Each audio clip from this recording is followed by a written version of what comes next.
The Buffalo Bills squeak past the Los Angeles Chargers and keep their playoff hopes alive, controlling their own destiny. And the Sabres remain consistently inconsistent, as they have all season. All of this and more on this edition of the Buffalonian Podcast. All right, let's go.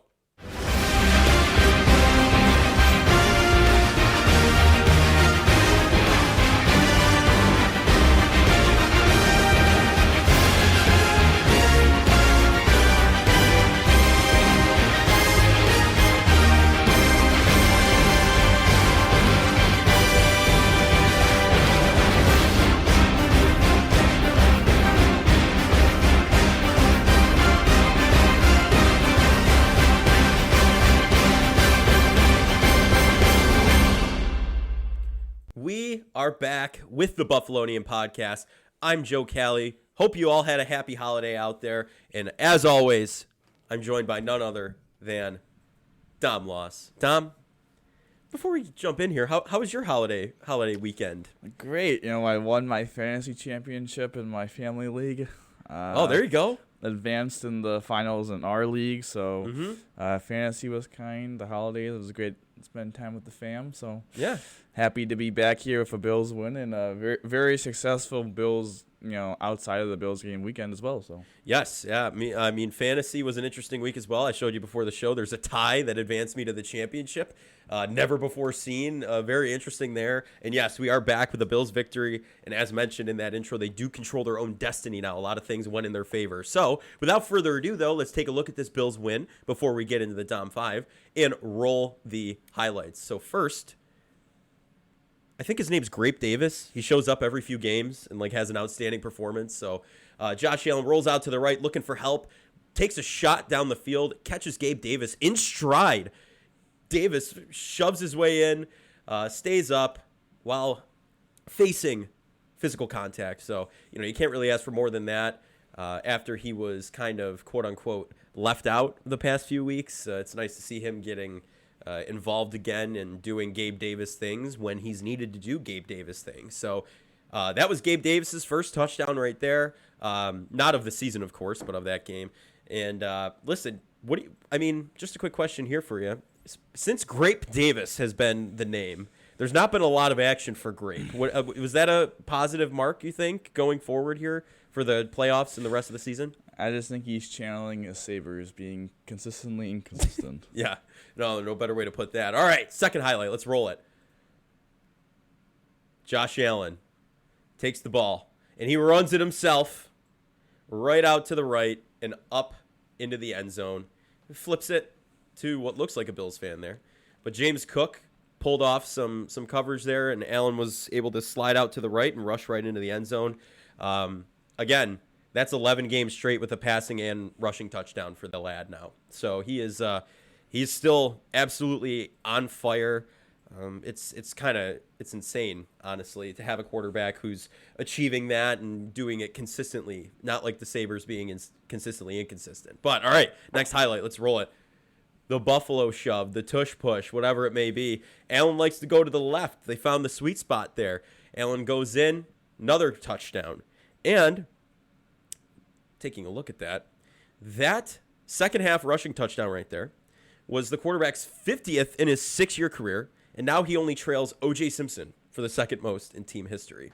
So that's for a quarterback trailing one of the greatest running backs in team history, outside history aside, of course, but that's outstanding right there. So you can't really ask for more than that, and they end up outlasting the Chargers, running the clock down and going from there. So it was a nail biter a little bit at the end there. I was up pumping my arms around watching the game, and it came down to it a little bit at the end there, but Tyler Bass nails one in at the end, and they call it quits on the Los Angeles Chargers. So Dom, what do you think? What was your, before we get into the Dom 5, last minute of the game? When Khalil Shakir's touchdown, he was ruled down. What are you thinking? What's going through your head? Because we'll talk in a minute, but go ahead. Just don't fumble. Yeah. No, just take care of the ball. I think they made the right decision and just I would have just flat out if you're gonna just run the ball, I would have flat out kneeled. Oh, yeah. I mean, I guess you want to run the ball because there's potential. Maybe you get a run that obviously if they would have got down to one, they would have got a first down, then that would have basically, I wouldn't say sealed the game, but they still didn't make the kick, but they would have been able to take the clock down to 0-0s. Yeah. So I guess you want some of that potential, but at that point, I mean, I think you got to trust your kicker to make a 35-yard field goal. So I think I would have just personally knelt it at that point. But yeah, just don't fumble, make the kick through the uprights, and then they had 23 seconds. So They did. 23 seconds from the 30. It was just don't let them get in, don't give up a big play in the middle of the field, and don't let them go out of bounds. And obviously Ed gets the big sack, and yeah. Ed Oliver called out on betting on the Bills on Friday. He was my guy, I think I mentioned. So, he rode the horse off the field. You can't ask for anything more out of the defense there. McDermott did a good job calling that to stop that from going forward. But what do you say? You think it's time? I do. For the down 5, waiting all weekend for the down 5. We got to make a jingle. We gotta take Underwood that from Carrie Underwood. Oh, yeah. God. All right, number 1, please. A dub is a dub is a dub. A win is a win is a win. Not the prettiest of wins. Same score that they lost to the Denver, 24-22. Just not the best performance. Obviously, you get a special teams fumble. Obviously, Josh of a poor interception. Yeah. The James Cook fumble when you're trying to get some momentum back. It was poor. I mean, drives that got killed by penalty. Starting out, trailing 10-0 on the road. We talked about on the betting on the Bills is that you don't beat yourself and don't have like a special teams gaffe and you'll dominate. And they had a special teams gaffe and they beat themselves a little bit. But at the end of the day, a win is a win. It doesn't matter really how. This isn't college football. It's the National Football League, and yeah, there's no style points. And just happy to get through that one with a win. Yeah. Beating themselves, that was about there. 3 turnovers in a game. You should not be winning, but the Chargers. So at the end of the day, the Chargers out-chargered you. And they had a lot going for them. They were rallying around the coach. Easton Stick was having a great game. And the Bills, they shot themselves in the foot. They wanted to start fast. They started fast in the wrong way in the mistakes, and then they buttoned it up in the second half and did what they needed to do to get the win. So can't ask for anything more than that, for sure. Yes. Yeah, well, actually, you can ask for a lot more than that. I would have wished it was a little bit easier than that, but yeah.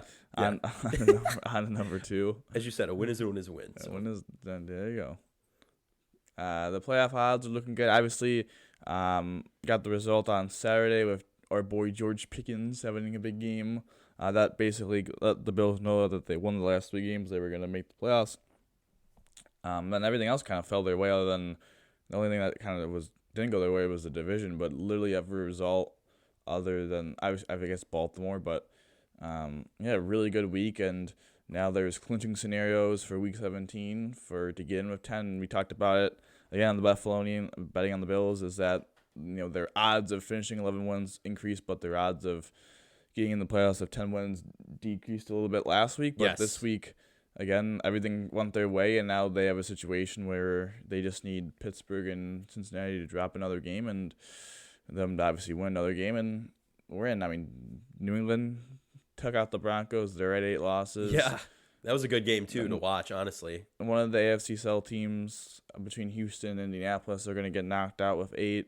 So, again, it's just, can the AFC North lose a couple? Can Jacksonville maybe lose one? Can one of those other 2 teams lose one? We'll see. But, yeah, it was a good week to be a Buffalo Bills supporter, even outside of the Bills games. Yeah, I mean, Miami would have been the only thing you wanted to go the other way at that point. So, but yeah, at that point, the Bills' playoff odds are they're high. 93-94%. Yeah, 93-94. So taking a look, too, I mean, the Bills' AFC East odds, piggybacking on that, there's still a high chance for that as well. If Miami drops another game and the Bills win, there's a very doable scenario there, and the Bills then would be the 2 seed. So there are a lot of avenues for the Bills to actually make it and go from there. So yeah, it was a good week from, other than obviously the division, but it was a good week for them to get into the playoffs, and it was a good week for seeding.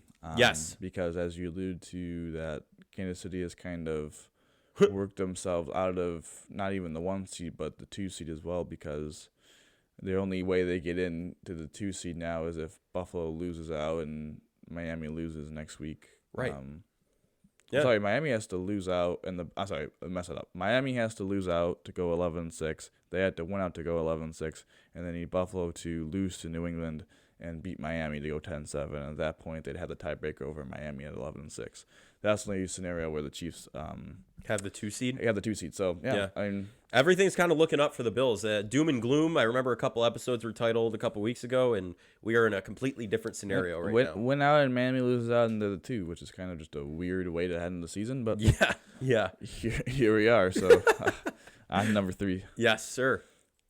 Allen comes up huge again. I think there's been multiple times throughout the season where, the Jets game, the Broncos game, even the Pats game, where I know those are losses, but Josh hasn't played his best football, but then in the biggest moments of the game, he comes through. Mm-hmm. I didn't think he was peak Josh on Saturday. I know the stats. I mean, high QBR, over 100 pass rating. The 1 interception was just a poor. I don't know if decision is the right word, other than it was maybe a poor mechanics on the throw. I think he had a little bit more time to set his feet and throw it, and not underthrow him. Right. Collinsworth even alluded to that on the broadcast. But even if I think he was off a little bit in the beginning of the game, and Shakir bailed him out on that one catch. But I mean, the 2 deep bombs to Davis, the plays on the ground, being the goal line back, the plays on the third downs and the final drive. So he came up big again. I think for me with this offense, it's just going to come down to Josh throwing the ball 21 times and James Cook running the ball 20 times. I just don't think a healthy split. They ran the ball actually. I'm taking out Josh. Lenny had 5 carries as well. Yeah, we saw his debut. That's so, right. I don't know. I just think it's a situation where I think, they grounded and pounded Dallas, and I think it's good that they can find that to win. But I think they leaned a little bit. I think Joe Brady leaned a little bit too heavy into the running game a little bit, and especially early down runs. Especially those first down runs, just felt like they kept getting in 2nd and 8 and 2nd and 9 because they weren't getting success on those. And right, I think that would be my complaint of the game is that I think they should have had more Josh Allen and a little bit less James Cook in this game. Right, and I think they were coming off the high of James Cook against Dallas last week, basically curb stomping them himself. So I think you wanted to see if that was going to work against the Chargers, and at first you saw that was not going to be how this game was going to be won. So that's kind of where that came from there. But they did adjust in the second half, like you said, and Allen making those big plays. He's like that toxic ex, right? He blows your mind, rocks your world, but then he can also just turn his back on you and do some crazy things, right? So I feel like it's a little mix of both, but more times than not, that guy breathes Buffalo. He is the reason they're in these situations, and he proves it. Makes those big plays to Gabe Davis, rushes it up the middle, shows the physicality, and he's the first player in NFL history to record 40-plus touchdowns in 4 consecutive seasons after this game. You know what I mean? Like, that's huge. Like, he's the man. He is the man. Mm-hmm. On to number 4, where this guy's also could be considered he's the man. He's in the man conversation? Mm-hmm. It is him. Oh, yeah. Look at that picture. If you're watching on YouTube, on anywhere we're streaming, this is awesome. Again, I don't think we don't have to spend a lot of time on this, but, Ed having a big year. I think he's up to 8.5 sacks or something like that now. Yeah, career season high.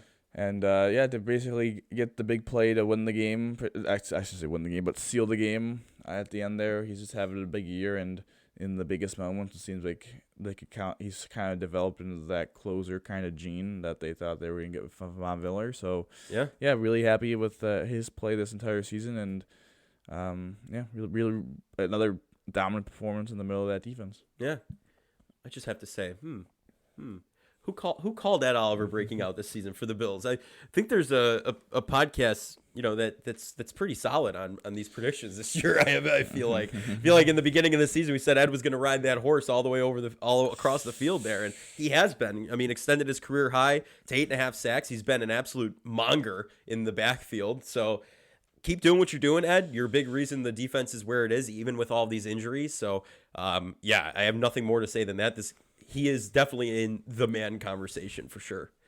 And then finally, a little bit of a lower take, but I think people will agree with this one. Oh boy, here we go. Puna deserves a game day spot, roster spot. I think it was silly. I think Tim Sale didn't play that bad on Saturday. But I just think it's silly that Puna Ford has been a healthy scratch pretty much for the past 2 months. I think he deserves to get playing time, and he played very well Saturday, last game, and I just believe their best core is him, Puna, Leval, Joseph, Ed Oliver, and if they get Daquan back. If not Daquan, then Tim Settle. So I think Puna Ford deserves to be getting consistent playing time and being active on game days. Yeah, that D line you just described all the way, that would have me quaking in my boots if I was on the offensive line. You got Daquan back, and you've got Puna, Joseph, and Ed Oliver. Listen, Puna definitely deserves an active game day spot. He proved that against the Chargers. He's proven it other times in the season as well. When they've given him the opportunities, he's played well. So, and like you said, Tim Settle didn't play that bad. It's not necessarily a hit on him. It's just Puna Ford's really been. Yeah. He had a great game. So that ends the down 5. I know we're going to go into question of the day in a second, but just briefly before we get into that, I feel like Josh's MVP chances kind of increased, kind of didn't. I don't know. It's kind of weird. It's a little weird. Because I think Purdy literally threw himself out of the race. Yes, he did. Very much so. I think Tyreek's injuries, again, anything can happen in the last 2 weeks. I'm just taking realistically, I think Tyreek had to get to 2,000 and him, or at least break Megatron's record. And it's looking like he's not going to be able to do that. Again, hopefully he doesn't, because if he does, then he probably went off against the Bills. That would be an indicator. Yeah, that'd be rough. That would be rough. I think it's going to become an interesting debate. Obviously, it matters how the season ends. I think if the Bills win their 2 games, I think Josh won't be denied. I don't know. I think it's become a little bit more interesting about how you view what MVP is. It very much so has, yeah. As a person that picked Lamar Jackson as the preseason MVP, I'm kind of conflicted. You patting yourself on the back though. That's a pretty good pick. A little bit. He's had a great season. I think we talked about it in the betting on the Bills when we did it. I think he was 18 to 1. Man, that would have been a sick payday. But obviously Mahomes has played himself out of the race. Yes. Especially with the temper tantrums on the sideline as well. Yeah. That doesn't help. I think I know Dak's had a really good statistical season, but I think the boys now losing 2 straight games to the Bills and Dolphins, and now obviously he has a big game against the Lions, so I guess we'll see with that. But I think realistically, them most likely not winning the division. Yeah. I know I'm going to say, I think if the Bills go 11-6 and not win the division, I still think Josh has a good chance. For sure. I think Dak kind of lost out because of that. But yeah, I think it's really going to come down to Lamar and if Josh wins his last 2. If Josh doesn't win his last 2, I think it's probably going to go to Lamar. But I think C-Mac deserves some consideration. I just think it's going to be really hard to give it to a non-quarterback, which is unfortunate because he and Tyreek are having a really good year, and they're probably, if you want to say the most deserving, it's probably those 2. But right, it's just kind of a quarterback award, and well, that's why they have Offensive Player of the Year at the end of the day. Sure, you know what I mean? Like that's kind of absolutely. Yeah, that's kind of why they split it like that. But you're right, it is a quarterback award, and at the end of the day, I think a lot of people realize that. Even the players do. If the Bills make the playoffs after being ruled out at 6-6 at 500 a couple weeks ago, pretty much. Josh Allen has to be in the conversation. Sure, I think if they win the next 2 games, Josh is easily going to get votes. Oh, for sure. He won't be Russell Wilson and never get an MVP vote. Remember that was always talked about with Russ Cook never voted for the MVP. But yeah. I think Josh will get some votes. It's just I just hope it doesn't become listen, this isn't a knock on Lamar. I just think the Ravens defense has been elite all year, and I think the stats have to mean for some stuff. I do agree that from the perspective of, I think if you watched the Niners game, just his ability to get defenses so conflicted and his playing. I mean, he's right up there, Josh, in total yards. So that's why I always get like the total touchdown things is a little like, Josh has probably been a better passer, better goal line running back, but Lamar's probably been it's so close between those 2. Where there's trade-offs between the 2 of them. I just think statistically, the problem is for Lamar is that it's not even that he's so far away from Allen per se. It's that he's so far away from past MVPs, including his own season, where it just would be kind of like, I just think you set yourself up for, a problem down the road if you end up giving a guy that probably doesn't have the stats but has the wins. Because then what's the reason? What's the point of playing the games per se if you're just going to give it to the quarterback on the number one team in the league? Yeah, no, absolutely. I mean, it can't be for the team that's going to the Super Bowl. It can for sure if that quarterback's playing like the best. Well, quarterback. they vote after the season, right? But that's what I'm saying. Like it's got to be if the guy who's out in the first round, even in the wild card, right? They don't vote on it. They vote on it after week 18. Oh, after week 18. They do not. The playoffs. They don't. It's a regular season award. Here's the thing. Here's what I'm trying to say. Even if the Bills are the 6th seed going into the playoffs, right? And the Ravens are the 1 seed, at the end of the season, the seeding shouldn't necessarily, like you said, count towards the vote for the single player. You know what I mean? Do you think? Yes, do you think? Wins should matter. Like, I think if your team. But are wins a quarterback stat to matter? Not absolutely, but I think Lamar and Josh are both so important to their offense. They're one-man offenses. Yeah. You know what I mean? Like the Josh and Lamar, you could probably put in any situation and get pretty good offensive production because they're just so good on the ground and obviously through the air as well. So I get what you're saying. I think wins do matter though. I think you have to put. I just think if Josh gets to 11 is 11. Like if you know what I mean, like it's a difference between if we're arguing a guy that may have the statistical advantage, but his team went 9-8.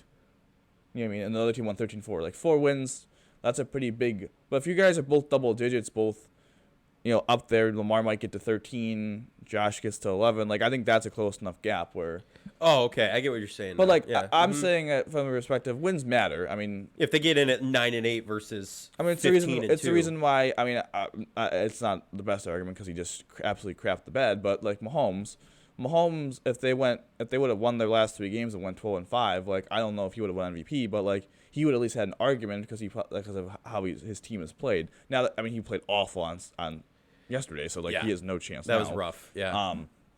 But wins have to matter at some point. But I think for the MVP, it's really who had the best statistical season and who's the most valuable player. I think you can make a case that's Lamar. Like that's why I always say like with Purdy and Tua, like it's interesting. Like Purdy and Tua, like I'm sorry, but like the stats are amazing, but like we just saw it. Like yeah, Tua less than Purdy. I think Purdy's more of a not as good as Tua, but like Tua's shown promise. Yeah, there you see it, but you see it with that. So yesterday, so I think stats matter, eye test matters, wins matter, and I think Josh could have a potential to have kind of all 3.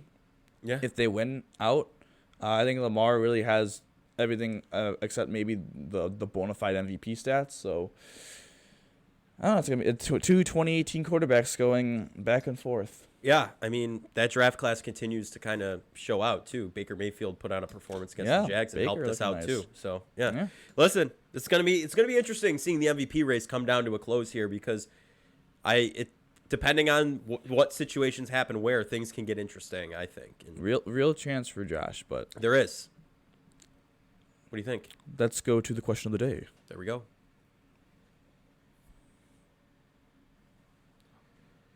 Worry meter for Diggs' low usage. So I think the question, I don't think Diggs' usage is low. I think it's more of his effectiveness, his efficiency, as one would say. He's still getting the targets, maybe just not having the production. Still led the team with 8 targets on Saturday. I know the Cowboys game, I believe he had 11. That might be wrong, but 11 probably wrong. He's consistently getting it. It's just like his catch percentage has gone down. So I think that's a greater concern to me than his usage. But for me, for the meter, I would put it at a 6, 7. I'm definitely concerned because I think this passing game kind of goes where Stephon Diggs goes a little bit. They definitely have a ceiling if he doesn't play his best or if he's banged up, obviously with that neck injury potentially. So yeah. Definitely a little bit concerned just via the injuries. And I just think, again, my slight complaint with Joe Brady has been I think I'm all for running the ball, and doing what's working. I didn't feel like they ran the ball particularly well against the Chargers. I know they had the one drive, the second touchdown drive where they ran the ball really well. I just didn't think they ran the ball very well at all in the second half. And I know you don't want to be a consistent drop back team. Anyone wants to be, but I mean when you have Josh Allen, it mitigates that factor. So Yeah. if I was that would be my one complaint is I think they need to be slightly more, get the passing rate up a little bit more than the rush rate. Yeah, I mean, I would agree with you on that. I think, again, it's Joe Brady's just getting his feet wet this season. Not that that's an excuse, but I feel like the longer it goes on, the more involved he'll get in his decision-making, getting the pass game going. I'd have it at a 5-6, around the same as you, honestly. Diggs comes up big in certain situations, right? He had a couple big catches in the Chargers game that moved the chains. So, they were really only using him in the screen game at first since Joe Brady's taken over. I've noticed that. And even when Dorsey was around, they were doing that, but more frequently now. But yeah, they definitely need to utilize him more in the passing game and just get the passing reps up in general under Joe. I mean, I think from my perspective, being a little bit more concerned, I think it's the job of the offensive coordinator and the quarterback to get, really the offensive coordinator, but through passing the quarterback, is to get the best players with the ball in their hands. And yeah, Stephon Diggs is their best player on offense, not Josh Allen.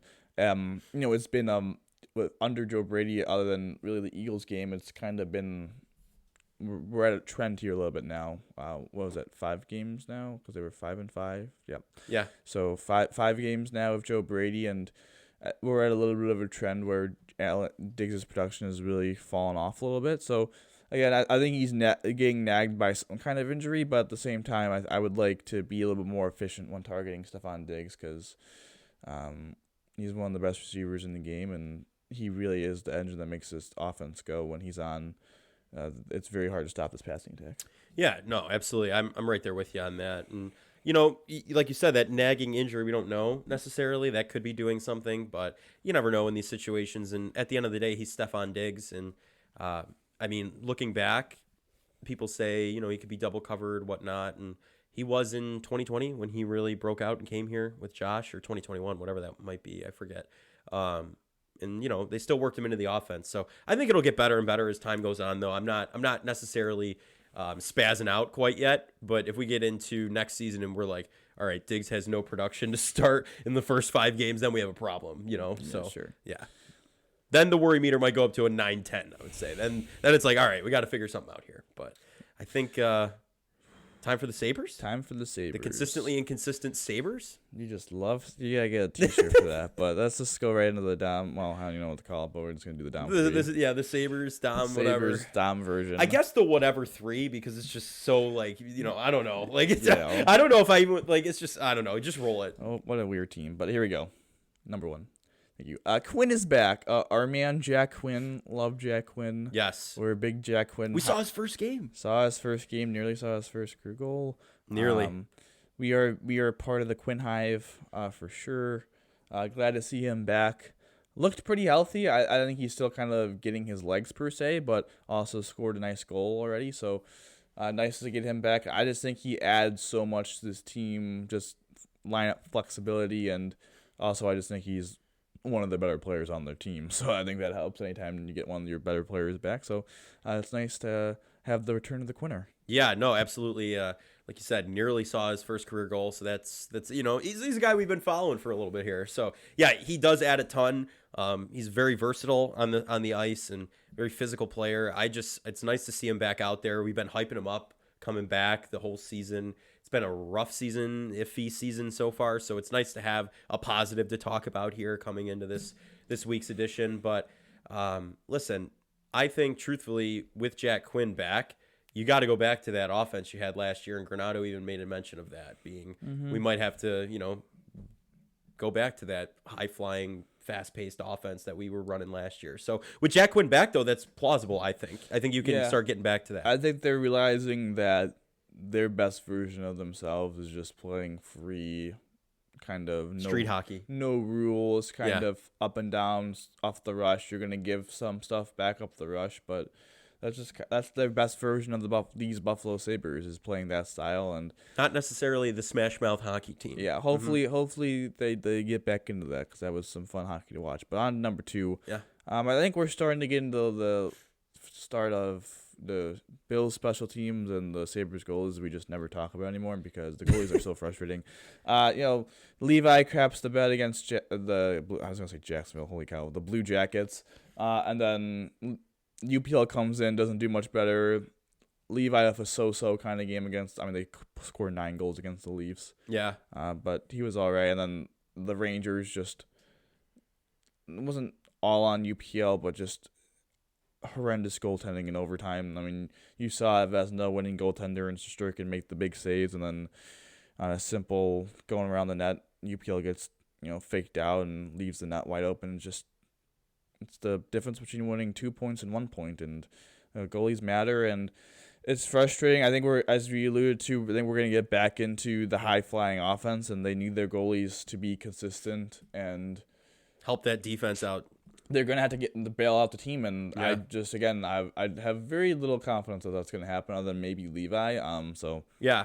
I mean, Levi's been the most consistent, if that's a word we can even use. I don't know. I don't think anyone's really been consistent. No, but if we had to put a I consistency wouldn't even put it on meter- Levi. I would put it on probably UPL, which has probably been the most consistent. But Right, but- even he's now starting to look a little down. You get the highs of UPL and the lows of UPL, and that's the thing. It's just you don't have the one thing that we say we would have liked to see in the offseason is Adams go after a veteran goaltender because we would be in a very different situation right now, I personally think. Because now the entire franchise rests on a 21-year-old shoulders who has not seen a lot of NHL time, and he's basically just being tossed right into the open flame in the beginning of the season and now. So, and then you're with Levi and Comrie. I disagree. You know? I disagree. I don't think this season would have changed that much if they got a veteran goaltender. No? From the perspective of this, I think they would be better off having a stable goaltender, veteran goaltender for the room. Kind of like how you get that veteran quarterback in when you have a rookie quarterback. Right. I know they try to replicate that a little bit with having just Craig Anderson stay in the organization. Mm-hmm. I don't think the reason why they're 14-17-4 is because of goaltending. Like they've kind of gotten league average goaltending, maybe slightly below now. Right. They're 14-17-4 because their power play has been awful and their offense is like completely crap the bed. Right.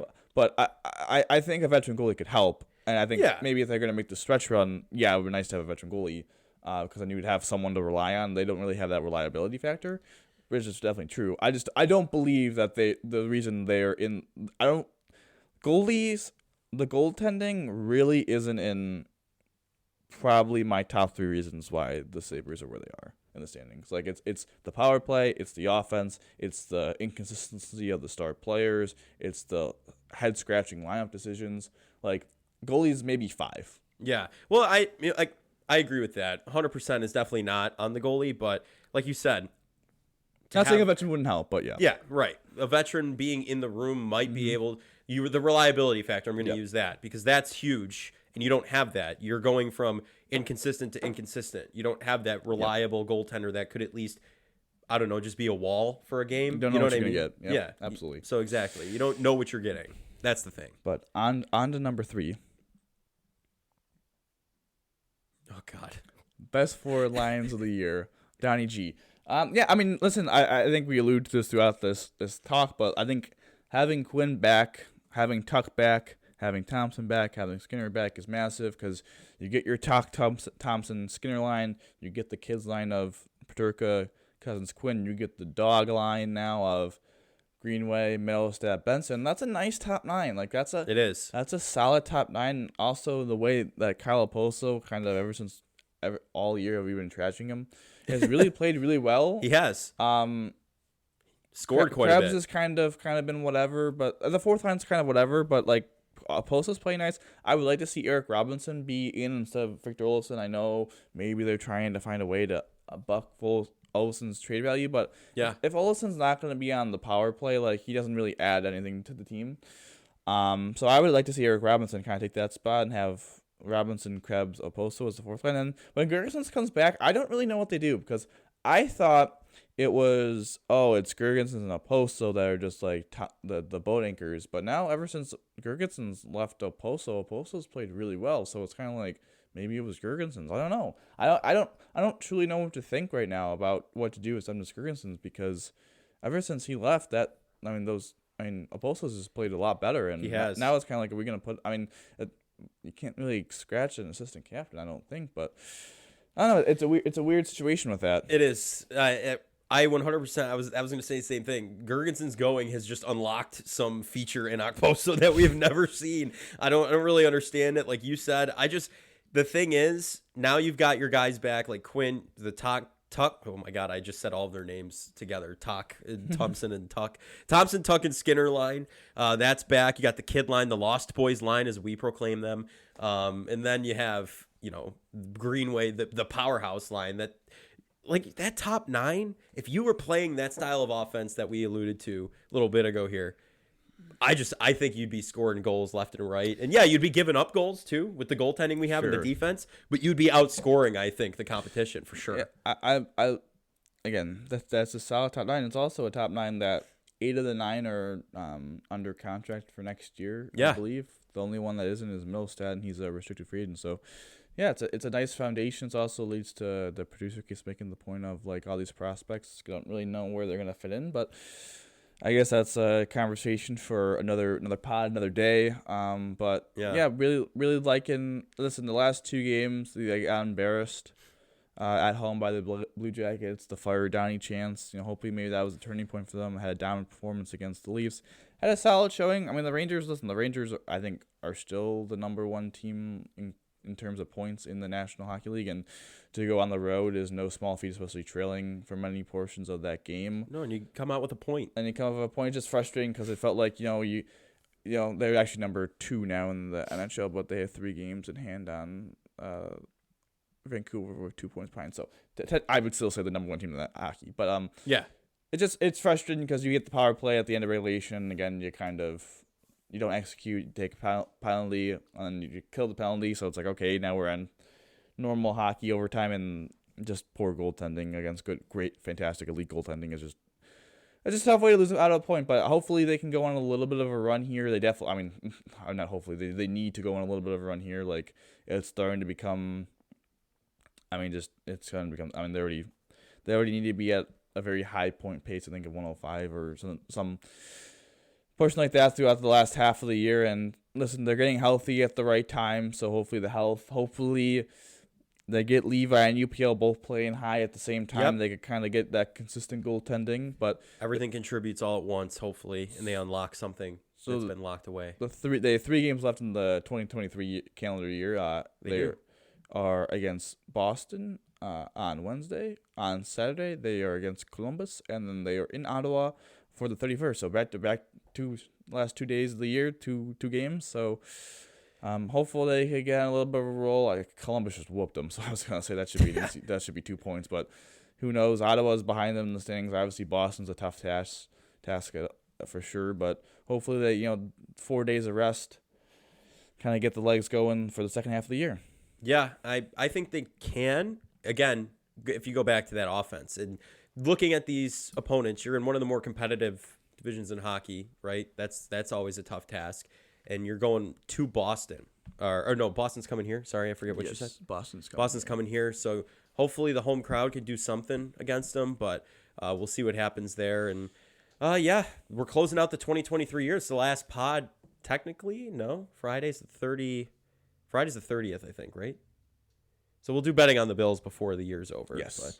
But, last Sabres talk of 2023 right now. So yes, this is big stuff happening here. So, but what do you think they're going to go in those 3 games? I don't know. Me, I hate doing the record stuff. I know. Hopefully 2. I just have to ask. Hopefully 4 to 6. Hopefully 4 points out of 6. Yes. I think this rest was big to get Skinner, Thompson, and Tuck. I know, but to get those 3 guys kind of who were maybe a little bit banged up, kind of a little bit like Diggs, to get those guys kind of back, maybe closer to 100%, I think will be big. So hopeful for that. And it was fun talking about the Sabres for the 23 calendar year.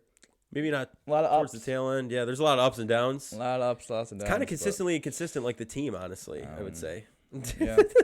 But hopeful to get all your guys' thoughts and prayers for my fantasy championship this week. Me as well. We're both in a fantasy championship. Currently, I looked at it, and I'm a 16-point favorite, but I don't know how accurate those numbers are, but I'm a 1-point favorite. Okay. So it's gonna Well, come yeah, down to no. the end here. I still think I got a nail biter. Mark, the defending champions in the final against me, we split. So, we had the two best teams all year, split in the regular season, both advanced in the semifinals after their bye. So it was the final that everyone wanted, and we got it. So It's happening. Yeah, it's happening. So without further ado, it's gonna do it for this edition of the Buffalonian Podcast. I'm Joe Callie. As always, I'm joined by Dom Loss, and thank you to our producer Mooch for everything you do before, during, and after the show. Hope everyone had a happy holiday out there. We will see you one more time in 2023, but if we don't catch you, if you don't catch us before, have a happy new year. We'll catch you in 2024. And Dom, how do you always end these, buddy? go Bills, baby. Go Bills.